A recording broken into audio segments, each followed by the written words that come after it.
Værsgo. Hvordan har I det? Vi har det veldig, veldig bra. Hvad laver I dag? Hvordan ser jeres program ud i dag? Hva programmet vårt i dag? Det det han... Ok. Ja. Vi stod jo opp veldig tidlig i dag, fordi vi skulle på God morgen Danmark, og så skulle vi synge der og bli intervjuet. Og det var veldig tidlig, og nå skal vi gjøre noen intervjuer her, sånn som med dere, og så skal vi ha konsert senere i kveld. Sådan.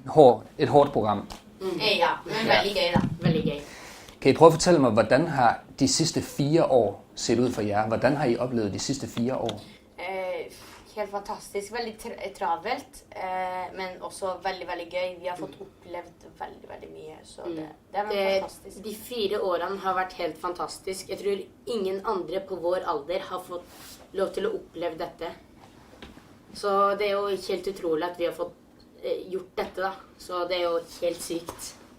Hvordan kom I i gang? Hvordan startede det hele? Vi meldte oss på noe som heter MGP Junior, en konkurranse i Norge, og så vant vi den, og så, ja, nå Så har vi vi her. hatt flere konserter og sånn, og så, ja, så nå er vi her, så det er jo helt utrolig. Ja, hvordan kom I i gang med at synge og spille?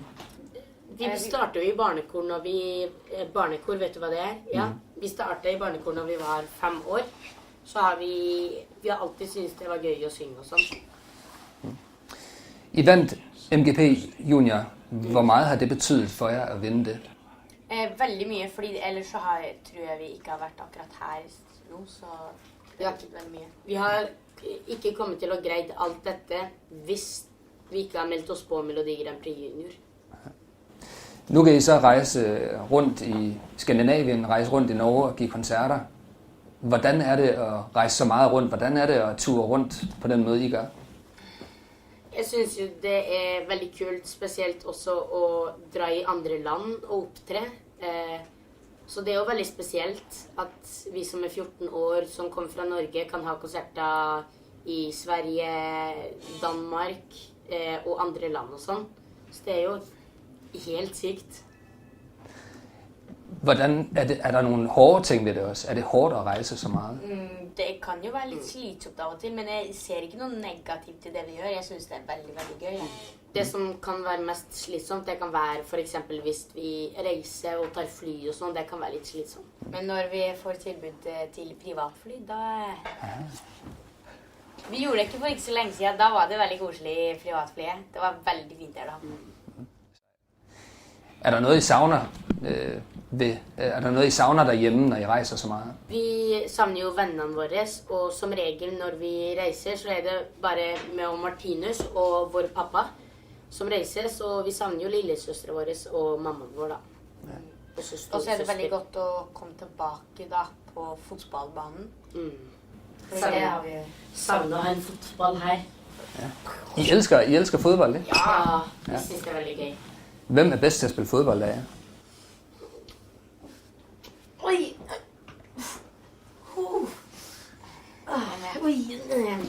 Det er med, altså. Hvad følger I med i fodbold? Hvilke hold følger I? Chelsea. Begge to? Nei. Manchester United. Skændes I Det aldrig? kan jo bli litt sånn krangel av og til når de skal kjempe imot hverandre, og så blir det, vinner det ene laget over det andre, og da blir det litt sånn der... Hvordan er I ellers forskellige? I bruger rigtig meget tid sammen, I laver det samme i tvillinger. Hvordan er I forskellige? Vi er forskjellige i personlighet, ting vi liker og alt sånt der. Så vi er ikke sånn utrolig like egentlig, vi er veldig forskjellige personligheter i hvert fall. Hvordan kan I have en hverdag kørende, når I rejser så meget rundt og giver koncerter? Vi prøver jo å ha så mye fridager som mulig, sånn at hvis vi for eksempel har en fridag eller 2, så er det ikke sånn at vi for eksempel blir igjen i Oslo og venter den dagen til neste konsert, eller de 3 dagene og venter der. Da reiser vi hjem, og så får vi 2 dager fri hjemme, og så bruker vi det på å slappe av og sånn da. Så reiser vi tilbake. Ja. Hvad med skolen?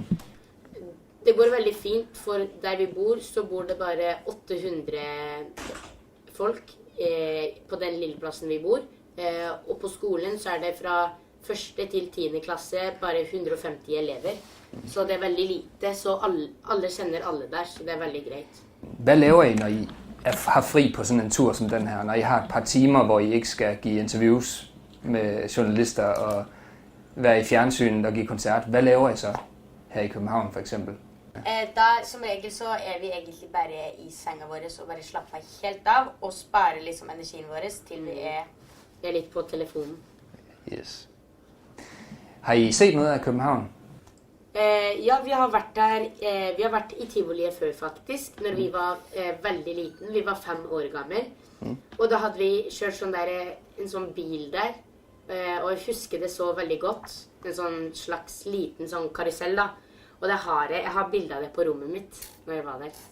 Har I mødt nogle danske fans? Ja, vi har møtt veldig mange. Det er flere som venter utenfor Tivoliet nå. Det var noen som overnatta her, hørte jeg.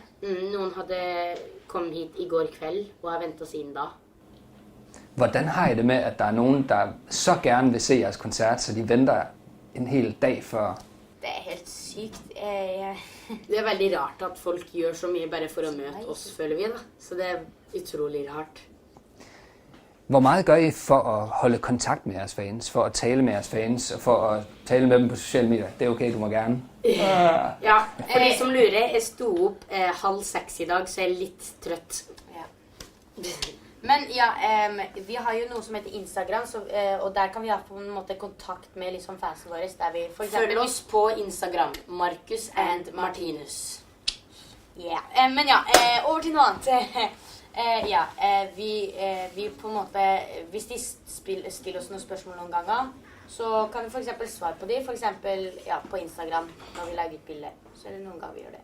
Skal dere snart ha konsert i Danmark, så svarer vi og ja, vi skal gjøre sånne ting. Da og sånn. Og hvor meget betyder jeres fans for jer? Veldig mye. De er liksom alt oss, liksom, uten de så har ikke vi vært der, liksom. Fremtiden, the future, hvad skal I lave i fremtiden? Hvad er jeres mål og planer? Vi håper jo at vi kan fortsette med dette og ha konserter i andre land og sånn. Og så min drøm er jo å ha konsert i Madison Square Garden. En gang når vi kan utselge det, kanskje. Det er vel veldig, veldig kult. Vil I prøve at synge lidt af elektrisk til Ultranyt seere? Ok. Jeg tar slutten på det tar jeg, ok? Ok, kan du ta mørkt, som jeg ikke, Ok. fordi jeg kan ikke Ja. også lyst på det. Ok. Hør. Alltid gjør spinne meg i transe. Jeg blir glad, kjenner kroppen danse. Det er ikke bare det. Kjenner gnis når du går imot meg. Jeg blir helt crazy av det, og hjertet hopper opp og ned. Vi suser ned mot stranda. Sola gjør oss varm. Vil du holde meg i handa, så skal jeg vise deg sjarm. Ok. Yeah. Du er elektrisk, du gir meg støt når jeg tenker på det. Du er fantastisk, har en sjans hvis du smiler mot det.